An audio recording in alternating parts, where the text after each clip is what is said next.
5 more useful tools for 3D printing. Number 1, microfiber cloth. These things are awesome, and you can get them really, really cheap. There's so many different sources, but you can get some quality microfiber cloths that are going to do the job, but don't cost you an arm and a leg at Harbor Freight. They sell them in really big packs. Sometimes they got them on sale for 10 bucks. You get all different colors if that's your thing. But the first thing that I use them for is I just clean off the build plate occasionally, whether it's debris or whatever. That way I'm not using my hands to touch it and getting the oil from my hands on there, which will definitely ruin your bed adhesion. And then, you know, some people will use isopropyl alcohol to clean in between prints. You don't really need to do that so often. The build plate doesn't need to be cleaned every single time. You know, if you're having those adhesion problems, then you need to clean it with soap and water and like a scrub daddy or something.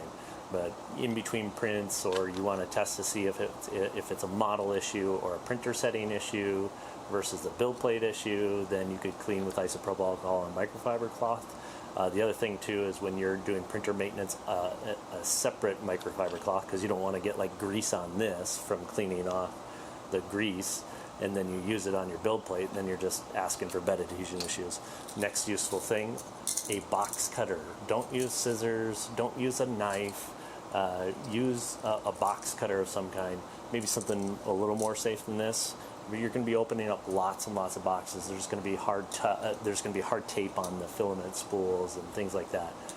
Use a box cutter. Just get one. They're cheap. You probably have 5 or 6 laying around somewhere. If you don't, there's so many different options, and they are dirt cheap. There's no reason not to have one. Plus, it'll just make your life way easier. Another useful thing, like this is for Snapmaker U1 for the bed leveling. This is just something that you can print on Maker World, I think I found this one on, and it just makes the bed leveling part a lot easier, so you don't have to use your fingers.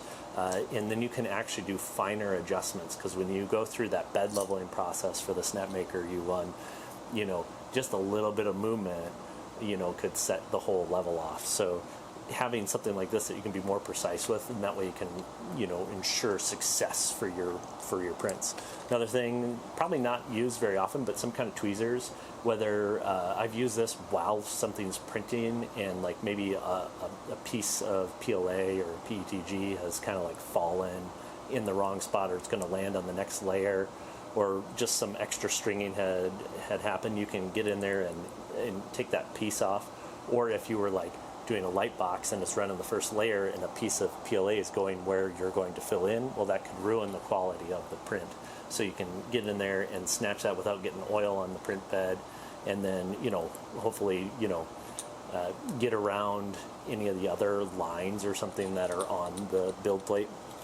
And then the last one, I don't use this very often, but to kind of get in to, you know, when you have support heavy prints, some of those supports, even with the right support settings, can be stuck on. So this is just a little miniature knife, and it's a pen form. It's a little push cap, and they're so cheap. I think I paid $2 for 4 of these, and they don't need to be super sharp. They just need to be pointy so that you can get them into those hard to reach areas where you're going to have supports.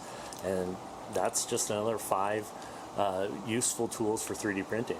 If you like this video, let me know what you liked about it. If you don't like this video, let me know what you don't like about it. And I appreciate you watching. Please subscribe.